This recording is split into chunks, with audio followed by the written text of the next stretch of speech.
जी students, त अॼु असां जेका टॉपिक पढ़ूं पिया उहा आहे यूनिफॉर्म स्पीड। ऐं यूनिफॉर्म स्पीड खां अलावा असांजी जेका टॉपिक आहे उहा आहे यूनिफॉर्म वेलोसिटी। सो इन्हनि ॿिनि टॉपिक्स खे असां कवर कंदासीं।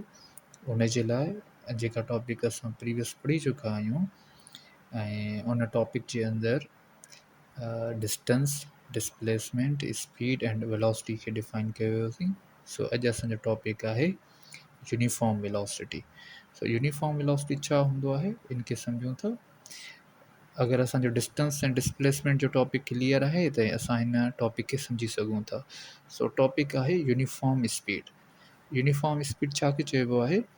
डेफिनेशन खे ॾिसूं था। An object covers an equal distance in equal interval of time. Its speed is known as uniform speed.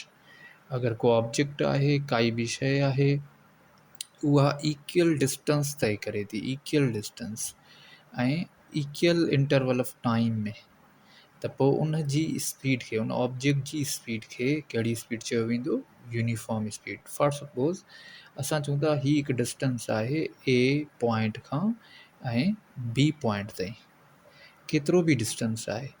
अगरि असां उन डिस्टेंस जो ही हाफ वठूं त हाफ थिए थो टोटल। अगरि जेको आहे सो उहो 60 मीटर डिस्टेंस आहे त हिन जो हाफ 30 मीटर थींदो ऐं ही हाफ जेको आहे उहो बि 30 मीटर थींदो। सो ही जेको 30 मीटर डिस्टेंस आहे हाफ, अगरि इहो हाफ डिस्टेंस 3 सेकंड्स में कवर थिए थो ऐं ही जेको 30 मीटर डिस्टेंस आहे इहो बि 3 सेकंड्स में कवर थिए थो, त मीन्स छा थींदो? इक्वल डिस्टेंस, ही 30 मीटर इक्वल डिस्टेंस आहे ॿिन्ही साइड्स ते ऐं इक्वल इंटरवल ऑफ टाइम में 3 सेकंड्स में ऐं हिन तरफ़ बि 3 सेकंड्स में कवर थियो आहे। सेम डिस्टेंस सेम टाइम जे अंदरि, सेम इंटरवल ऑफ टाइम जे अंदरि कवर थिए थो पियो, त पोइ उन ऑब्जेक्ट जी जेका स्पीड हूंदी उन स्पीड खे कहिड़ी स्पीड चयो वेंदो? यूनिफॉर्म स्पीड चयो वेंदो। सो फॉर सपोज़ ही कार आहे ऐं इहा डिस्टेंस कवर करे थी ऐं इहो जेको हिते असां हिन जो मोशन ॾिसी रहिया आहियूं उन में जेका हिन जी स्पीड आहे उहा यूनिफॉर्म स्पीड चइबी। उन खां बाद में नेक्स्ट जेको टॉपिक आहे उहा आहे uniform velocity. So uniform velocity खे सम्झूं था छा आहे, डेफिनेशन छा थींदी हिन जी? A body is said to have uniform velocity. हिकिड़ी बॉडी खे, कंहिं ऑब्जेक्ट खे यूनिफॉर्म वेलोसिटी हूंदी कॾहिं if it cover equal distance in equal interval of time in a particular direction।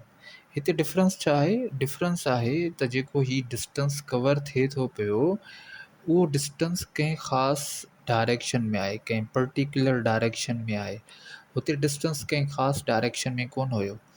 सो जेकॾहिं को ऑब्जेक्ट आहे जेको इक्वल डिस्टेंस कवर करे थो ऐं इक्वल इंटरवल ऑफ टाइम में, ऐं उहो जेको रस्तो आहे, उहो जेको डिस्टेंस आहे उन जी हिकु ख़ासि डायरेक्शन हुजे, पर्टिकुलर डायरेक्शन हुजणु ज़रूरी आहे कंहिंमें? यूनिफॉर्म वेलोसिटी में। त अगरि ऑब्जेक्ट इक्वल डिस्टेंस कवर करे थो इक्वल टाइम जे अंदरि ऐं उन डिस्टेंस खे डायरेक्शन हिकिड़ी ख़ासि डायरेक्शन आहे, जीअं हिते तव्हां ॾिसी रहिया आहियो हे जेको डिस्टेंस आहे उहो हिकु ख़ासि डायरेक्शन में आहे, हिकिड़ी डायरेक्शन में आहे। हिन एग्ज़ाम्पल में असां सम्झूं था त हीउ जेको डिस्टेंस आहे इहो ख़ासि डायरेक्शन में आहे, हिकिड़ी डायरेक्शन में आहे। पर हिते असां मथे एग्ज़ाम्पल में यूनिफॉर्म स्पीड वारे में ॾिसूं पिया त हीउ जेको डिस्टेंस हुयो इहो कंहिं ख़ासि हिकिड़ी डायरेक्शन में कोन हुयो, इन जी डायरेक्शन चेंज थिए पई।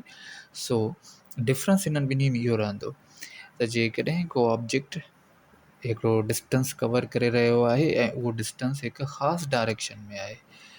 अच्छा, हाणे हिते ॿी पॉइंट जेका असां लास्ट डिस्कस करे आयासीं त डिस्टेंस जेको हूंदो उहो इक्वल हुजणु घुरिजे। हीउ अगरि 30 मीटर आहे त हीउ बि 30 मीटर आहे। अगरि हीउ 3 सेकंड्स में कवर थिए थो 30 मीटर, त हीउ जेको डिस्टेंस आहे 30 मीटर वारो इहो बि 3 सेकंड्स में कवर थिए थो। त हिन ऑब्जेक्ट जी, हिन कार जी, हिन ए पॉइंट खां हिन बी पॉइंट ताईं जेका वेलोसिटी हुई उहा छा रहंदी? Uniform velocity. ठीकु आहे। सो असां हिन खे इन तरह सां डिफाइन करे सघूं था।